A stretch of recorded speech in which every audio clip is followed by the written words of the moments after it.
ஐயா, திருமணமானவங்க தன்னுடைய குழந்தைகளை வளர்ப்பதிலேயே அவங்க வாழ்க்கையவே இழந்துடுறாங்க.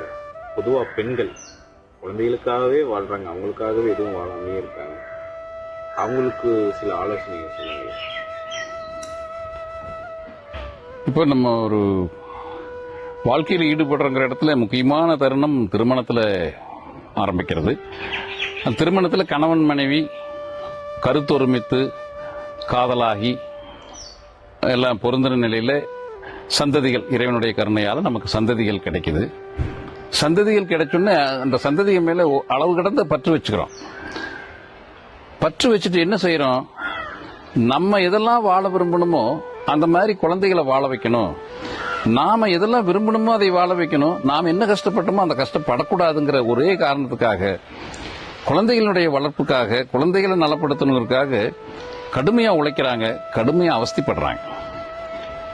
அதே சமயத்தில் இறுதி காலத்தில் எல்லா நன்மைகளையும் அடைந்த குழந்தைங்க நன்றி உணர்வு இல்லாம பெற்றோர்களை ரோட்ல விட்டுட்டு அவங்க நல்லபடியா இருந்துடுறாங்க, அவங்களும் கஷ்டப்படுறாங்க.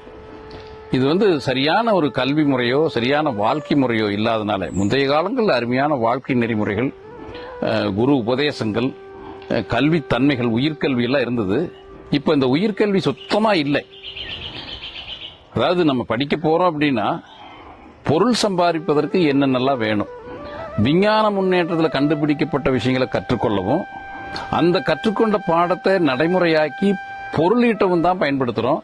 ஆக உயிர்கல்வி இல்லை, பொருட்கல்வி இருக்கிறதுனால, முறையான கல்வி இல்லாதனால அதே கல்வி தான் வேணும்னு பெற்றோர்களும் விரும்புறாங்க, மாணாக்கர்களாகிய சந்ததிகளும் விரும்புது.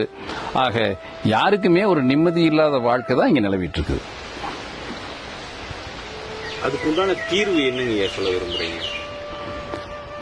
அதுக்குண்டான தீர்வுன்னு கேட்கும் போது இப்ப இந்த பாடங்களை எத்தனையோ பக்கம் குருகுல கல்வி இருக்குது, வேதங்கள் இருக்குது, எத்தனையோ பெரியோர்கள் நல்வாழ்க்கை வாழ்வதற்கான படித்தரங்களை படிப்படியா சொல்லிக் கொடுக்கிற இடங்கள்லாம் இருக்குது. பல இடங்கள் இருக்கு.